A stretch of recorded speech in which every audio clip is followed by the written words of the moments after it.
ప్రభుత్వానికి ఈ 2 దీనివల్ల కొంత వ్యతిరేకత అయితే వచ్చింది. హ్మ్. ఆశయం మంచిదే. ఏంది హైదరాబాద్‌లో చెరువులు, లేకపోతే కాలువలు, డ్రైనేజీ మొత్తం ఆక్యుపై చేసుకొని కట్టేసుకున్నారు. దానివల్ల కొద్దిగా వర్షం పడినా కూడా హైదరాబాద్ గందరగోళ పరిస్థితిగా ఇది హైదరాబాద్‌కే కాదు ఇండియాలో అన్ని సిటీలు ఇదే పరిస్థితి. సో, అర్బనైజేషన్‌లో ఉండే ప్రాబ్లమ్స్ ఇవి. హ్మ్. అట్లాగే మనకి అవినీతి వల్ల కూడా ఇవన్నీ జరుగుతుంటాయి. రెండోది అధికారంలో ఉన్న పార్టీలు ఎప్పటికప్పుడు వాళ్ళ కాంట్రాక్టులు, వాళ్ళ బిల్డర్సు వాళ్ళు ఆక్యుపై చేసుకునేయడం అనేది జరుగుతుంది. ఓకే. ఎప్పటినుంచో జరుగుతుంది. నేను బెంగుళూరులో 97లో 3 ఏళ్ళు ఉన్నాను. మా ఫ్రెండ్ బిల్డర్ ఉండేవాళ్ళు. అప్పుడు నేను దగ్గరగా చూశాను. అక్కడ డబ్బు ఇస్తే కాని పని ఏదీ లేదు. హ్మ్. డబ్బిస్తే నువ్వు ఎంతన్నా డీవియేషన్ చేసుకోవచ్చు. నీకు 3 ఫ్లోర్‌లు ఇస్తే 4 ఫ్లోర్‌లు ఏసుకోవచ్చు. హ్మ్. అట్లాంటివి జరిగాయి. ఎందుకంటే రియల్ ఎస్టేటు విపరీతంగా పెరగడంతో ఇవన్నీ చోటు చేసుకున్నాయి. విపరీతమైన మనీ ఉంటది. సో, అది జరిగిపోయింది. ఇప్పుడు దాన్ని క్లీన్ చేయడానికి ఓన్లీ పేదల్ని, మధ్యతరగతి వాళ్ళనే బాధ్యులను చేసి, ఇచ్చిన అధికారులు లంచాలు తీసుకుని వాళ్ళేమో బాగున్నారు. బిల్డర్లేమో బాగున్నారు. దాన్ని జీవితాంతం కష్టాలు పడి, లోన్‌లు పెట్టుకొని, లైఫ్ లాంగు అనేక ఇతర కోరికలు మానుకొని, దానికోసం ఒక చిన్న ఇల్లు సంపాదించుకుంటే, ఒక చిన్న ఇల్లు కట్టుకుంటే, వాళ్ళని పోయి కూల్చేస్తే, వాళ్ళ మొత్తం జీవితమే ఒక 20, 30 ఏళ్ళ లైఫ్ ఇన్వెస్ట్‌మెంట్ అది. హ్మ్. డబ్బులే కాకుండా వాళ్ళ టైము, వాళ్ళ కోరికలు, వాళ్ళ జీవితం. అదంతా కూలిపోతుంది కదా! ఓకే. సో, ఇది చాలా తీవ్ర వ్యతిరేకత దారితీసే పరిస్థితి ఆల్రెడీ ఏర్పడింది. హ్మ్. సో, ఇప్పుడు అందుకనే సైలెంట్ అయ్యారనుకుంటే మళ్ళీ రంగనాథ్ స్టేట్మెంట్ ఇచ్చాడు. ఈ నేపథ్యంలో సెప్టెంబర్ 30న కాజాగూడలో కొన్ని ఇళ్ళు కూలగొట్టారు. వాళ్ళు కోర్టుకెళ్లారు. కోర్టుకెళ్ళినప్పుడు జస్టిస్ లక్ష్మణ్ దగ్గరికి ఈ కేసు వెళ్ళింది. ఆయన పరిశీలించి చాలా తీవ్రమైన వ్యాఖ్యలు చేశాడు. ఈ రంగనాథ్‌ని అరెస్ట్ చేస్తాను, చెర్లపల్లి జైలుకి పంపిస్తే తెలుస్తుంది మీకు. ఏమనుకుంటున్నారు మీరు? అసలు మీరు ఎలా నిర్ణయిస్తున్నారు? క్రైటీరియా ఏంటి? క్రైటీరియా తీసుకురండి. క్రైటీరియా లేకుండా మీ ఇష్టం వచ్చినట్టు ఇది బఫర్ జోన్ అంటున్నారు, ఇది ఎఫ్టీఎల్ జోన్ అంటున్నారు. క్రైటీరియా లేదు, ఏమీ లేదు అన్న ఒక తీవ్ర వ్యాఖ్యలు చేశారు. రంగనాథన్ అరెస్టు చేస్తానన్న స్థాయికి జడ్జి మాట్లాడాడంటే ఈ ఈ స్థాయిలో ఎప్పుడు మాట్లాడాం. మామూలుగా జస్టిస్ లక్ష్మణ్ నేను చాలా కాలం నుంచి గమనిస్తున్నా. ఆయన చాలా కేసుల్లో కూడా నిర్భయంగా ఆయన మాట్లాడుతున్నారు. మనకి వివేకానంద రెడ్డి కేసులో కూడా సిబిఐని ఆయన 16 ప్రశ్నలు అడిగాడు. హ్మ్. చాలా ధైర్యంగా గట్టిగా అడిగిన. అప్పుడు ఆయన మీద కూడా తెలుగుదేశం మీడియా వాళ్ళు కూడా దారుణమైన కామెంట్స్ చేస్తే దాని మీద కూడా ఆయన చీఫ్ జస్టిస్ కూడా లేఖ రాశారు. హ్మ్. చాలా ఆవేదనతో లేఖ కూడా రాశారు ఆయన. ఎందుకంటే ఆయన కరప్ట్ అయినట్టుగా తెలుగుదేశం మీడియాకి సంబంధించి కొంత వాళ్ళు రఘురామకృష్ణరాజు లాంటి వాళ్ళు కూడా మాట్లాడారు. దాని మీద ఆయన ఆవేదనతో కూడా మాట్లాడారు. ఆ రకంగా జస్టిస్ లక్ష్మణ్ చాలా డేరింగ్గా మాట్లాడినాడు. ఈ కేసులో కూడా మీరు పొలిటికల్ బాసెస్ని సాటిస్ఫై చేయడానికి ట్రై చేయకండి అని కూడా కామెంట్ చేశారు. హ్మ్. అంటే ఇది ఒక రకంగా రంగనాథ్కి తగిలింది కాదు, ఇది రేవంత్ రెడ్డి ప్రభుత్వానికి. రంగనాథ్ అనేది ఒక అధికారే. ఆయన విధాన నిర్ణయాలు ఆయన తీసుకోరు, ప్రభుత్వమే తీసుకుంటుంది. ఎందుకంటే బోర్డుకి ఫైనల్గా సీఎంఏ బాధ్యుడు. కాబట్టి రేవంత్ రెడ్డి ప్రభుత్వాన్ని అన్నట్టుగా ఇక్కడ మనం అర్థం చేసుకోవాలి. అంటే వీళ్ళేదో ఆశయం మంచిదే కావచ్చు, కానీ దాని ఆచరణ కూడా జాగ్రత్తగా ఉండాలి. ముఖ్యంగా ఏదైనా ఒక ప్రజల కోసమే రేవంత్ రెడ్డి చేస్తుండొచ్చు, కానీ మళ్ళీ ఆ ప్రజలకు వ్యతిరేకంగా చేయకూడదు. ప్రజల కోసం చేయాల్సిన దాంట్లో కూడా ప్రజల్ని ఇన్వాల్వ్ చేసుకోవాలి. వాళ్ళ కాంపన్సేషన్ ఏంటి, వాళ్ళకి మరి పర్మిషన్లు ఎందుకు ఇచ్చారు, గతంలో ఇచ్చిన వాళ్ళ మీద మరి మీరేం చర్యలు తీసుకుంటున్నారు? బిల్డర్స్ అంతా బాగానే ఉన్నారు, అమ్మేసుకున్న వాళ్ళు డబ్బులు తీసుకొని వెళ్ళిపోయారు, వీళ్ళ పరిస్థితి ఏంటి? దాంతో ఆల్రెడీ ఒక ఆవిడ ఆత్మహత్య కూడా చేసుకుంది. తను ఇల్లు కట్టుకొని కూతుళ్ళకి ఇద్దామని ఆ ఇల్లు అనుకుని ఉంటే ఆ ఇల్లుని కూలగొట్టేసరికి ఆమె సర్వస్వం కోల్పోయినట్టుగా ఆమె ఆత్మహత్య చేసుకున్న సంఘటనలు మనం చూసాం. సో, ఈ కాంటెక్స్ట్లో ఇప్పుడు ఈ కోర్టు ఈ స్థాయిలో మాట్లాడింది, దీని రిపర్కషన్స్ ఎలా ఉంటాయనేది ఆలోచించాలి.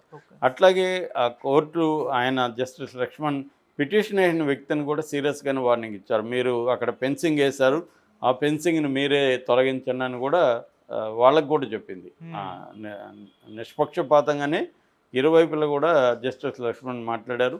ఇదేదో ఏమైనప్పటికీ ఇది రేవంత్ రెడ్డి ప్రభుత్వానికి ఒక పెద్ద షాక్గానే చెప్పాలి. ఎందుకంటే దూకుడుగా ముందుకెళ్తామని రంగనాథ్ అనౌన్స్ చేసినప్పుడు రేపు రంగనాథ్ కూడా దూకుడుగా వెళ్ళలేడు కదా. రంగనాథ్ని చర్లపల్లి జైలుకి పంపిస్తానని హైకోర్టు జడ్జి చెప్తుంటే రంగనాథ్ దూకుడికి ఎలా వెళ్ళగలుగుతాడు? అసలు బేసే ఏంటి? మీరు ఎలా నిర్ణయిస్తున్నారు? బఫర్ జోన్ పరిధి నిర్ణయం చేయడానికి మీ దగ్గర ఉన్న ఇదేంటి, క్రైటీరియా ఏంటనే స్థాయిలో కోర్టు అడగడం అనేది చాలా తీవ్రమైన విషయంగా చూడాలి. దీనికి సమాధానం గవర్నమెంట్ వైపు నుంచి ఏమో జరుగుతుందనేది చూడాలి మనం. పరిధి అంతవరకు ఎఫ్టీఎల్ పరిధి అంటారు. దాని తర్వాత బఫర్ జోన్. ఆ బఫర్ జోన్ అనేది కూడా గవర్నమెంట్ నిర్ణయిస్తుంది. ఈ బఫర్ జోన్ ఇక్కడ వరకు ఉంటుందని. సో ఫుల్ ట్యాంక్ పరిధిలో కానీ బఫర్ జోన్లో కానీ ఎటువంటి నిర్మాణాలు, శాశ్వత నిర్మాణాలు, టెంపరీగా రేకుల షెడ్లు వేసుకోవచ్చు, శాశ్వత నిర్మాణాలు చేసుకోకూడదు. చేసుకుంటే అనుమతులు ఇవ్వకూడదు జిహెచ్ఎంసీ అధికారులు. కానీ ఇక్కడ జరుగుతున్నది ముందు నుంచి కూడా హైడ్రా మీద విమర్శలు ఎక్కడ వస్తున్నాయంటే 2 రకాల దాంట్లో వస్తున్నాయి. ఒకటేమో పెద్దవాళ్ళ జోలికి వెళ్ళట్లేదు. పెద్ద పెద్ద బిల్డింగులు, యూనివర్సిటీలు, కాలేజీలు, పెద్ద పెద్ద కాంప్లెక్స్లు, గెస్ట్ హౌస్లు ఇవన్నీ కట్టేసుకున్నారు. వాళ్ళ జోలికి వీళ్ళు వెళ్ళట్లేదు. ఊరికే ఉరిమినట్టుగా ఉరిమారు కానీ పిడుగులు ఎక్కడ పడలే. ఒక్క నాగార్జునది అది కూడా కొట్టేశారు తప్ప ఇంకేమీ జరగలేదు. ఎందుకు పోవట్లేదు మీరు? పెద్దవాళ్ళ జోలికి ఎందుకు పోవట్లేదు? నెంబర్ 1 ప్రశ్న. సెకండ్ది, అనుమతులు తీసుకొనే కట్టామని బాధితులు చెప్తున్నారు. జిహెచ్ఎంసీ అనుమతులు ఎట్లా ఇచ్చింది? వాటర్ బోర్డు ఎలా ఇచ్చింది? పవర్ బోర్డు ఎలా ఇచ్చింది? జిహెచ్ఎంసీ అధికారులు ఎలా ఇచ్చారు? అంటే వివిధ డిపార్ట్మెంట్లో అనుమతులు తీసుకున్నాక కట్టారు. కట్టకుండా ఒకవేళ కట్టితే వీళ్ళు ఏం చేస్తున్నారు? జిహెచ్ఎంసీ వాళ్ళు ఇప్పుడు మా వీధిలో ఇల్లు కడుతున్నారు, జిహెచ్ఎంసీకి తెలుస్తుంది కదా. తెలిస్తే వాళ్ళు ఎందుకు ఆపలేదు? అనుమతులు లేకపోతే. అనుమతులు తీసుకునే కదా. అనుమతులు లేకపోతే నేను కొనేవాడిని ఎట్టకుంటాను? నాకు అన్ని నేను అడుగుతాగా, మీకు అనుమతులు ఉన్నాయి. ఎవడైనా ఇవాళ ఆస్తి కొంటున్నాడంటే మినిమం అడుగుతాడుగా, పత్రాలు అన్నీ చూపించినాక నాకు కొంటాడుగా. నిజానికి అనుమతులు మరి మీ గవర్నమెంట్లు ఎవరైనా సరే, పార్టీలు ఎవరైనా, గవర్నమెంట్ అయితే ఒకటే కదా. గవర్నమెంట్ దగ్గర నుంచి మేము అనుమతులు తీసుకుని కడితే ఇప్పుడు వచ్చి నువ్వు ఇది ఎఫ్టీఎల్ బఫర్ జోన్ అని కొట్టేస్తే మమ్మల్ని ఎందుకు కొడుతున్నావు? పెద్దవాళ్ళ జోలికి ఎందుకు పోవట్లేదు అని ఇవాళ ప్రశ్నలు పెరిగాయి. అదే ముందుగా అంటే వీళ్ళు ఒక ప్రయారిటీ లిస్టు, అంటే మేము ఫస్ట్ ఈ చెరువులు కొడుతున్నాం, లేకపోతే ఈ పెద్దవాళ్ళకే వెళ్తున్నాం, ఇట్లాంటిది ఏం లేకుండా ర్యాండమ్గా వెళ్ళిపోయి చేయడం అనేది హైడ్రా మీద వ్యతిరేకత ప్రజల్లో బలంగా పెరిగింది. రెండవది మూసి ప్రాజెక్టు. మూసి ప్రాజెక్టు అనేది హైడ్రాకి సంబంధం లేదు, కానీ చాలామంది హైడ్రాకి అది కూడా లింక్ పెట్టేశారు. అది రేవంత్ రెడ్డి గారికి యాంటీగా ఓపెన్గా స్టేట్మెంట్ ఇచ్చాడు. దాని నేపథ్యం ఏంటంటే కేటీఆర్ ఒక స్టేట్మెంట్ ఇచ్చాడు. అదేంటంటే సినిమా ఇండస్ట్రీ రేవంత్ రెడ్డితో ఒక చీకటి ఒప్పందం చేసుకునింది, ఆయనకి డబ్బులు ఇచ్చి వీళ్ళు సెటిల్మెంట్ చేసుకున్నారు, దానివల్లనే ఇప్పుడు ఈ కేసుకు సంబంధించి ఏమి మాట్లాడడం లేదు రేవంత్ రెడ్డి, సెటిల్మెంట్ జరిగిపోయింది అనేది ఆయన మాట్లాడాడు. ఆయనే కాదు, చాలామందికి ఇదే అభిప్రాయం ఉంది. రేవంత్ రెడ్డికి సినిమా ఇండస్ట్రీ సెటిల్మెంట్ జరిగిందంట కదా అని బయట మనం ఎక్కడైనా వెళ్ళినప్పుడు కూడా అడుగుతున్నారు. ఇలాగ ఏం సార్ అల్లు అర్జున్ సెటిల్మెంట్ అయిపోయిందంట కదా, 50 కోట్లు ఇచ్చారంట కదా, 100 కోట్లు ఇచ్చారంట కదా, రెమ్యునరేషన్ అంతా ఇచ్చేసాడంట కదా, ఇలాగ రకరకాలుగా ఉన్నాయి. దీనికి ప్రధాన కారణం ఏంటంటే ఎప్పుడైతే వీళ్ళు కలిసిన తర్వాత ఇంకా అల్లు అర్జున్ విషయం మీద కాంగ్రెస్ నాయకులు కానీ మిగతా వాళ్ళు ఎవరు కూడా మాట్లాడడం మానేశారు. దీనివల్ల దీంట్లో జరిగిందేమని ఇప్పుడు ఏంటంటే ఎలా అయిపోయిందంటే సమాజం కూడా ఎవరు కూడా డబ్బులు తీసుకొని నిజాయితీ ఉంటే కూడా ఎవరు నమ్మట్లేదు.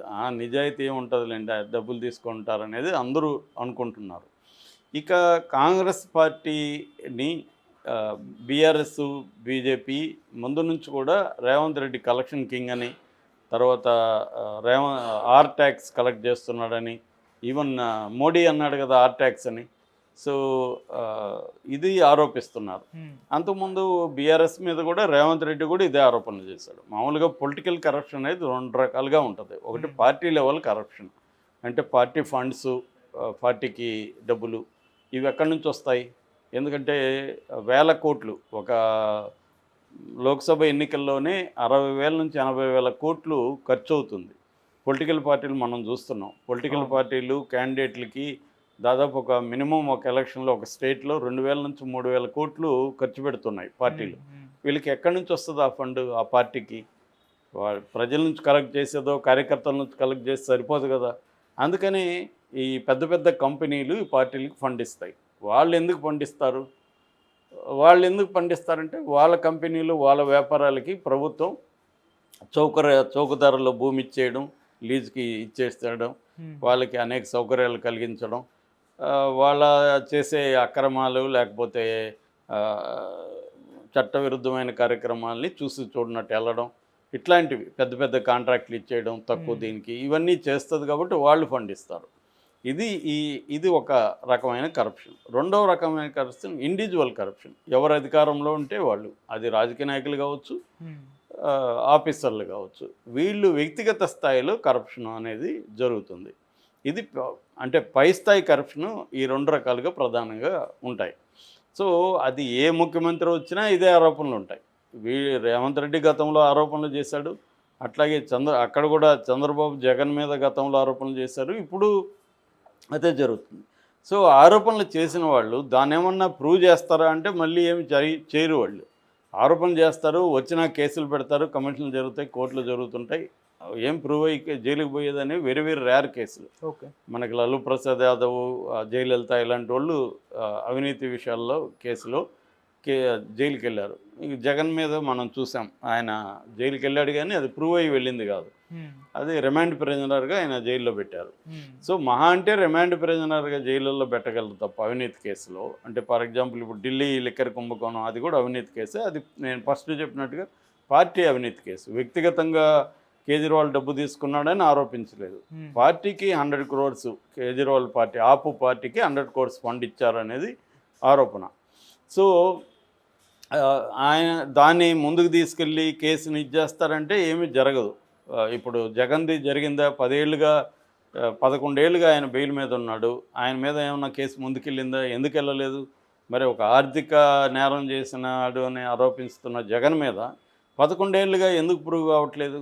అంటే వీళ్ళు ఏంటంటే కేసులు పెట్టి వాళ్ళని కంట్రోల్లో పెట్టుకోవడానికి మాత్రమే ట్రై చేస్తారు, కానీ నిజంగా దాన్ని ప్రూవ్ చేయాలని ఎవరు అనుకోరు. ఎందుకంటే రేపొద్దున వాడిచ్చి మళ్ళీ మనకి ప్రూవ్ చేస్తే మనం జైలుకి వెళ్ళాలి కదా. అవినీతి అనేది అందరూ చేస్తారు. అసలు అవినీతి, కరప్షన్ లేకుండా డెవలప్మెంట్ వరల్డ్ వైడ్గా లేదు ఇక్కడ.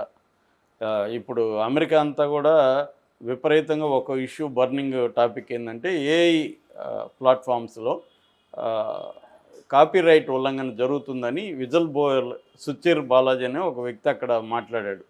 అతను మిస్టీరియస్గా మొన్న నవంబర్ 26 చనిపోయాడు. అతను చంపేశారు ఎవరు అని వాళ్ళ అమ్మ నాన్న ఆరోపిస్తున్నారు. ఆ పెద్ద కంపెనీలు కలిసి చంపేశాయని.